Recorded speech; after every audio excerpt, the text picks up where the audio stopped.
We have another loaded week full of planetary transits. In this week's astrology, Saturn stations out of its retrograde motion, allowing us to review the last 4.5 months concerning maturity. It'll be a Jupiter-Neptune forward sort of week, which could prompt us to look at areas where we're over the top and where we lack sound judgment. And Venus will be making a plethora of transits, causing us to pay closer attention to our love lives and financial situation. Because this week is very mixed bag and has a lot of complexities, the vibes on the graph are absolutely reflective of that. From the 30th all the way up till the 5th, romance, good luck, emotional sensitivity, ambition, and mental energy will be present. Most of this energy will be peaking and valleying, causing these tones to be with us throughout the entire week. We will get some psychic tones mixed in and intersecting some of these energies from the 1st all the way up until about the 3rd due to the plethora of Neptune transits that are going on. So we might feel more intuitive than normal. We might feel more sensitive to energies than typical with some of this occurring, especially with it intersecting emotional sensitivity and romance. And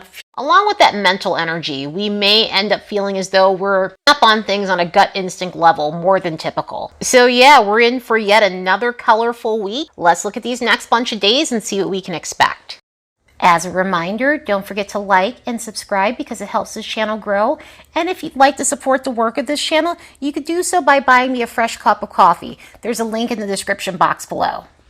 On the 31st, Venus is making a trine with Uranus, which might give us the urge to upgrade situations regarding our love life, along with our finances. So unlike the Venus transits we were getting over the summer with Uranus, which were mostly hard alignments, this here is harmonious. This here encourages us to make positive changes to those areas of our lives because it's time to upgrade them. And we're upgrading these areas without doing it so abruptly. And even if you aren't making those changes on this particular day, it could be a nice nudge needed to get motivated to make these changes eventually. An alignment like this helps us see where we might be stuck, where we might have become stagnant in our love life, and where we need to shake things up healthily, where we need to get out of our comfort zone in a healthy way. So this could be working on progress in a relationship, this could be doing something more exciting, and by something more exciting, doing things that are out of the ordinary, shaking things up in terms of your routine with one another, your dating routine, and even intimacy. Financially, this may help us get the ball rolling in terms of situations that are keeping us stuck in our career or our finances overall. One of the cool things about a transit like this is it tends to bring in pleasant surprises. So whether that's financially or whether that's with our love lives, this could be a day where we end up getting something unexpected that actually brings a smile to our face. So this might be an unexpected boost to our love life. This could come in the form of a job offer or other support that you weren't expecting. Hopefully this energy will mitigate some of the other transits that are happening over the next couple of days because we do have some harder alignments that are coming up. Mercury's going to make a quincunx with Chiron, and this can show us where we have a negative mindset. And because this is a quincunx, it can show us where we lack self-awareness concerning the way our mind works. And I say that in the sense of negative thinking. Of course, sometimes it can't be helped. The human brain is complex. So obviously there are going to be times where our brain does go there to that negative space. However, with a quincunx, this can show where we have the propensity to stay in that space. This can manifest in a way where we're having intrusive thoughts and it leads to dwelling on past events and other unpleasant things that are entering our mind, such as being too harsh on ourselves, which might rev up the tendency to self-flagellate. So an energy like this might rev up our self-criticism to an unhealthy level. Also, this can show where we're operating from a limited way of thinking, so this may be a nudge needed to work on having a fixed mindset. So we're not perceiving life from such a limited lens. But energy like this serves as a reminder to start the process of healing in any way you can. It's never an overnight thing when we see these harder transits or when you're going through something hard or you have a pattern that's been with you for some time. It does take time to get out of that sort of mindset. So transits like this give us that proper nudge that we need so that we eventually make progress on these types of things. From the 2nd to the 4th, we have some interesting combinations going on with the transits. The Sun is going to make a connection to Jupiter and Neptune.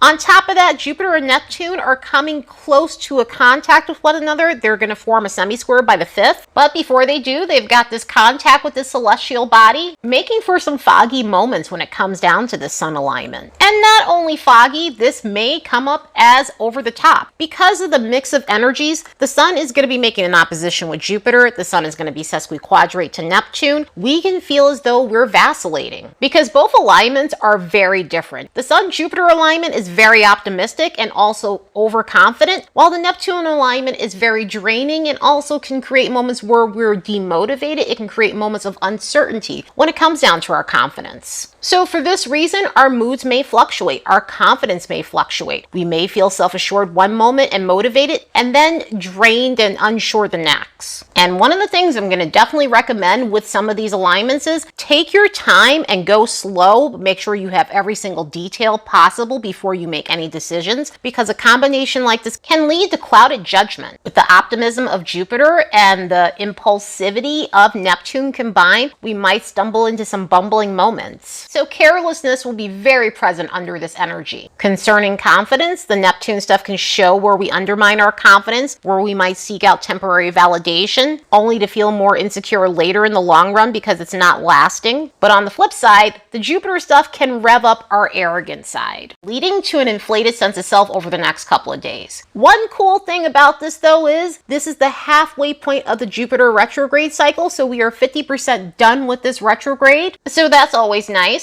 Anytime the outer planets and Mars make an opposition with the sun, we are at that midpoint of the retrograde. So this energy could feel extra potent and also carry on a full moon sort of vibe to it because this is peak of the cycle energy. So even though it's wise to be mindful and go slow and not act on impulse, with this energy, we are seeing that good luck that's popping up. So even if you take a big risk, it could pay off, but I'm going to just say it's a little dicey because of the harder alignments that are going on with Jupiter and Neptune. So really use your best judgment possible when necessary. So take your time and make sure something is a sure thing before you go after it, before you go for the gold. Especially because once we get to the 4th, Venus is going to make an opposition with Neptune and also connect with Jupiter, which again can create unrealistic situations, especially with love life and finances. Because Jupiter and Neptune are locked in that position and will be going exact on the next day. In terms of that transit that they're making with one another, we need to be extra aware of what we're doing in terms of impulsive actions when it comes down to relationships, when it comes down to finances, when it comes down to overdoing it on certain things. And by certain things, I mean indulgences. So that could be spending, that can be drinking, that could be treats. Venus and Jupiter coming together is a recipe for eating a whole bunch of chocolate. And then throwing the Neptune in there for good measure, it could be a recipe for getting really drunk, which there's nothing wrong with having a good time. At the same time, you just want to be aware that there is an escapist energy to this. Also, this can bring to our awareness where we've been in denial in relationships or about our financial situations. So if there's something that we've been sweeping under the rug, this could be a day where we're getting that nudge needed to address the situation. And since Neptune is in retrograde, this might bring up an ongoing Neptunian theme that we've been ignoring since March when Neptune was in its pre-shadow. So this may bring up past issues with self-sabotage in relationships. If we're channeling the higher qualities of this energy, we could use it to have fun in terms of art, music, poetry, ultra-romantic exchanges, and spirituality. So try to stay as grounded as possible and channel the higher manifestations of these energies that are coming up. And sure, that might be difficult with an energy like this, so do the best you can because we do have another erratic sort of alignment happening on that day. Mercury is going to make an opposition with Uranus, and this may create moments where conversation goes left. Meaning your conversation might deviate from the norm. Flow of conversation might be on the right track, then all of a sudden just shift into something that was unexpected. Sometimes this can show up as blurting out the wrong thing, or talking about topics that are off the beaten path, getting very erratic in conversation, being very eccentric in conversation, or just having a conversation just go to a very inappropriate place. Also, because of the changeable energy of this alignment, plans may not go as intended. So just like the conversational part of this, sometimes the things that we have on our schedule may not go the way we intended it to. Sometimes something may cause us to veer off course. So it's a day where things are just subject to change. At least on that same day, Saturn is going direct. And hopefully the starchiness of this planet evens the unexpected energy out. Because since this planet is stationing, it is more potent than normal. When planets are stationing, they have more of an impact and potency than they would when they're in their regular format, their regular motion. And even even some of the retrograde, depending on which portion of the retrograde they're going into. But yeah, Saturn is finally direct. This planet went retrograde in June, but before that, it went into its pre-shadow on March 11th. So think about what was going on with you regarding Saturnian themes in your life. What's been occurring for you regarding limits in your life? Have you learned to gain more structure in your life? Have you learned to commit to things and become more responsible? Has this been a period of your life where you've become more disciplined or started a path towards maturity and taking more responsibility on, taking more accountability in your life? Was this a time where you were working on becoming more professional and became more concerned with building up a good portfolio, a good reputation, or a better social media presence? Was this a period where you're realizing you can no longer pour your energy into people, places, and things that waste your time? Was this a time where you were getting rid of all the filler in your life so you could place your focus on goals that align with your spirit rather than wasting your time on busy work? Was this a period where you learned how to set up proper parameters around every situation in your life? And by that, setting boundaries with yourself and others and limiting the things that bring nothing but stress into your life. Was this a period where you realized the importance of committing yourself to a long-term goal and put in the hard work necessary to ensure that you're setting yourself up for a stable and successful future that will sustain you for the long term? Saturn retrogrades are about looking at the shaky structures in our life that need our assistance. We use these periods to nix the things that aren't bringing us a return on investment. So it could have been a phase about getting real concerning the things in our lives that are unsustainable. But now that we're here at this point, if you've been aspected by this retrograde, this could be a period where you start seeing that things are slowly lifting in terms of any obstacles, any roadblocks, or things that were put on hold for a while that almost seemed immovable. But of course, those things don't happen overnight. Saturn is one of those planets that process things slowly, but at least with this, once you get past that retrograde point, you can start seeing things clearly and start seeing some light at the end of the tunnel. Saturn will go out of shadow on February 7th of 2024, and that may be the period where you're really seeing that progress is being made. Signs that were most affected by this retrograde were the mutable modality: Gemini, Virgo, Sagittarius, and Pisces, between 0 and 10 degrees of these zodiac placements. So if you have chart points or planets within these signs, then you felt this retrograde more than others. By the time we get to Sunday, Mars is going to make a quincunx with Chiron, and this can bring to our awareness where we're self-sabotaging concerning our temper. And because this is a quincunx, this is going to show us where we lack self-awareness in this area. A vibe like this can show us where suppressing our temper, our irritation, our anger isn't leading us anywhere, and really what it actually is leading to is resentment. So this may show up where we have built up anger about a situation, a long-standing issue that we haven't been addressing. So this might be the nudge needed to healthily express how we're feeling to the individuals that are affecting us in this sort of way. Also, this can show us where we need to learn healthy assertion. With an energy like this, it may show us where we've been avoiding saying the thing that we need to say, speaking up for ourselves, standing up for ourselves. That way we're not allowing others to take advantage of us. So an energy like this can show us the importance of empowering ourselves healthily. So this type of assertion is healthy assertion rather than doing it from an angry place or a screaming place or just overall a belligerent place. And speaking of belligerent, this may manifest as we do need to work on anger issues. We do need to work on temper issues where we have flare-ups and speak before we think and say really cutting harsh things to other people. So this may show us that while it's okay to be agitated, we still need to respond in a healthy way. Also, this can show where we're not dealing with triggers or where we might overreact to something that leads us to a place where our temper is more dysregulated than normal. So do the best you can to work through these themes. They're not easy. As I always say with hard alignments, they are not overnight things. A lot of these transits come up as a nudge needed to start the process or to bring to our awareness this is an issue, so that way when we do have the capacity to work on them, we understand the things that we absolutely need to tackle to ensure that we're making progress and healing from these things. So yeah, what a way to open up November. We've got an edgy week ahead, but try to use this in the most constructive way possible. That way you're dealing with the issues that hold you back. Anyway, I hope you all have the best week ever. Later, and see you in the next episode.